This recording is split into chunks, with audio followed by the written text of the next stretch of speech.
शुक्लांबरधरं विष्णुं शशिवर्णं चतुर्भुजं प्रसन्नवदनं ध्यायेत् सर्वविघ्नोपशान्तये व्यासाय विष्णुरूपाय व्यासरूपाय विष्णवे नमो वै ब्रह्मनिधये वासिष्ठाय नमो नमः यस्य स्मरणमात्रेण जन्मसंसारबन्धनात् विमुच्यते नमस्तस्मै विष्णवे प्रभविष्णवे Pranams to everybody. Om Namo Venkateshaya. We completed up to Shantihi.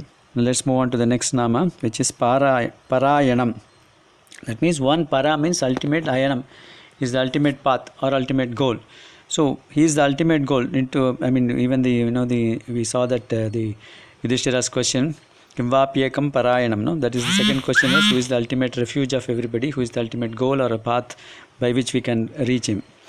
So he is the person from the samsara. Once you reach him, we will never come back. Never come back to this universe at all.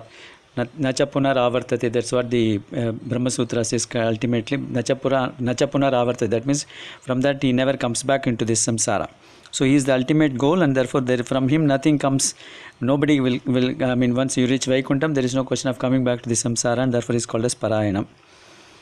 Other meaning is, of course, parāyaṇam not only the goal, he is also the means. Once the people surrender unto him, he becomes their, the navigator. He takes them along under his fold, and then takes them along to his final abode, and therefore he is also called as parāyaṇam. The next is śubhāngaś.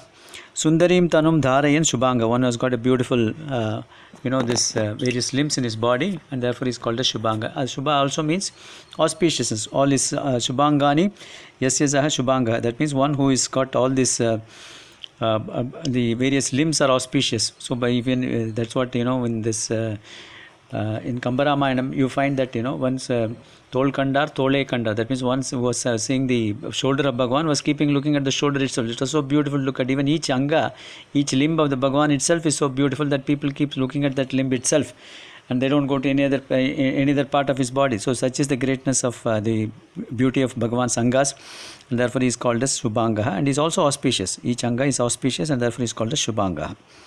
Śāntidas. Śāntido mokṣadaha. That means one who is capable of giving moksha to all his devotees, and therefore is called as mokṣada. Śānti means one who is able to give peace. We earlier saw that he was himself peace. Now he can also give peace, because if somebody has something, he can give that also. So what you have, you can give it. So Bhagavan is himself peace, and he has got peace with himself, and therefore he can give that peace to. What is peace? The peace is, supposing if you in your mind, if you crave for something, you say that I don't have that, and therefore your mind is restless. You want to get that, and then only you will become peaceful within yourself. So when everything is within you, that is Bhagavan is avapta samasta kama. That means he has got everything within himself, and there is nothing else to be gained. So similarly, once you know that you are the Atma Swarupam, and the relationship between you and Bhagavan is permanent and it cannot be broken at all, then you are at peace. There is nothing else which needs to disturb the mental equipoise, and therefore he can give that happiness through the knowledge, and therefore he is called as śāntidas. Ragadveshādi nirmokṣana lakshanam śāntim dadāti śāntidas. That means one is able to remove that this what you call the craving as well as the hatred, because always in this world there are two things. One, we are getting attached to some things, then the other one is we hate something else, we want to get away from something else. So he is able to remove both of them, and therefore he is able to give the peace in the mind of everybody, and therefore he is called as śāntidas. Sayujya rupam shantim dadati. That means Bhagavan is giving the sayujya moksha. Sayujya moksha is getting merged. Yuj means united, getting united with the Bhagavan, and he is able to give that, and therefore he is called as śāntidas. So this sloka is śubhāngaś śāntidas srashṭā kumudah kuvaleśayaha gohito gopatir-goptā vrishabhaksho vrishabpriyah. So we have seen the two namas, śubhāngaś śāntidas. Next is srashṭā, kumudah, kuvaleśayaha, gohitah, gopatihi, goptā, vrishabhaksho vrishabpriyah. So next is srashṭā. Srashṭā means sargado sarvabhutani sasarjeti srashṭā. That means at the beginning of this creation, he is creating this entire universe, and therefore he is called as srashṭā. He is the creator. Creator is always called as srashṭā. Jagat sarjanat srashṭā. Evam mumukshun munchan samrakshishun pratichiranti karma vaichatriaki cheta parakaraihi yajyavan srijatiti srashṭā. That means for a person one who has got, that is, he is talking about Bhagavan, who has got, he creates this universe and then gives the people depending upon their papa punya pala. That means he is able to do that according to their the sins as well as the merits. And Bhagavan is creating that the various experiences for these various people based on their karma palas, and therefore is called as srashṭā. That's what Parasara Bhatta says. Now let's move on to the next sloka. Next nama, kumudah. Kau bhumyam modati iti kumudah. That means one is incarnated in the various avatars in this world. Ku refers to the bhumi. He enjoyed the entire stay avatara in this universe, and therefore is called as kumudah. Other meaning is bhubara haranat kum modayati iti kumudah. That means ku refers to, as I told you, the Bhuma Devi. In fact, if you look at the Krishna avatar is Bhagavan's main purpose. If you look at the prelude to the avatar of Bhagavan Sri Krishna, the Bhuma Devi felt, she could not bear the weight of this universe because of the so many people who are sinners who are born in this world. Bhuma Devi can bear, the weight is not a problem for her. But if there are so many sinners in this world, she cannot bear that. And therefore she goes and then tells Brahmaji, saying that I am not bear the weight of these people. And at that, then Brahmaji, then along with Shiva, goes to the Kshetrabdi, and then there they pray to Bhagavan, and then Bhagavan says, I will incarnate as Sri Krishna, and then destroy all the evil doers in this universe. So that was the promise given by Krishna. That's why if you see, starting from this initial birth, starting from Putana right up to the stage of this, even the Kurukshetra, killing lakhs and lakhs of people, making sure that he is not killing it himself, through the Pandavas and the Kauravas in that war, so many evil doers and wicked people are killed. And thereafter, the Bhuma, they become so happy with that, because all the evil doers have been destroyed. And therefore, Bhubara Haranat, that means Kum, that means the Bhuma Devi, Modeti, he made her happy, and therefore he is called as kumudah. Kuvaleśayaha. Koho chitir valanat samvaranat kuvalam. So that means jalam. That means Ku, as I told you, is the bhumi.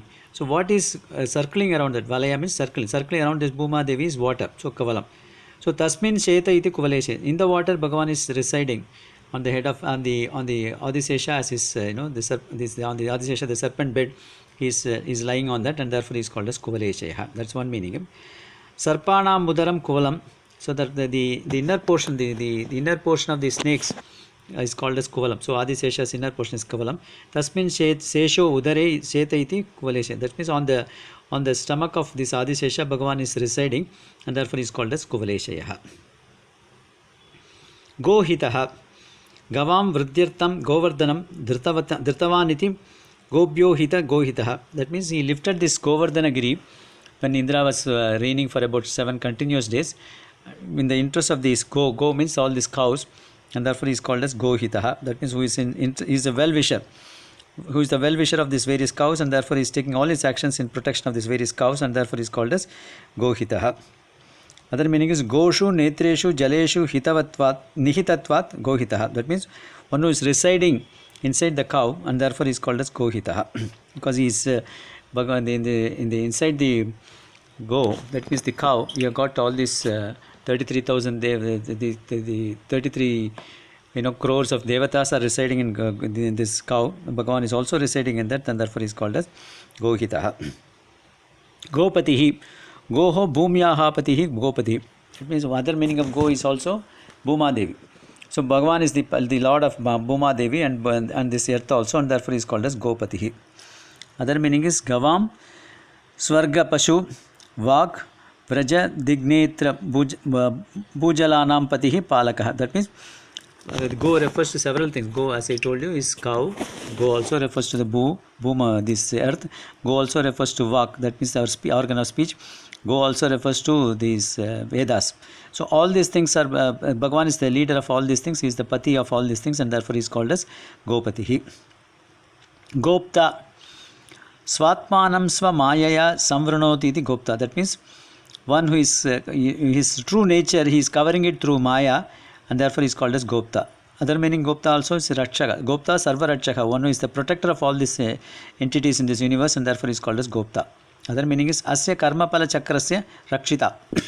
That means Bhagavan is protecting this karma phala chakra. That means giving the fruits of the action for the people who do whatever good. If it is good acts, good things happen to them. If it is bad acts, wicked things, then they have to suffer in this world. So that kind of an chakram Bhagavan has created. Not only created, he is protecting it, and therefore he is called as Gopta. I think we'll stop with this shloka, this nama. Om Namo Venkateshaya.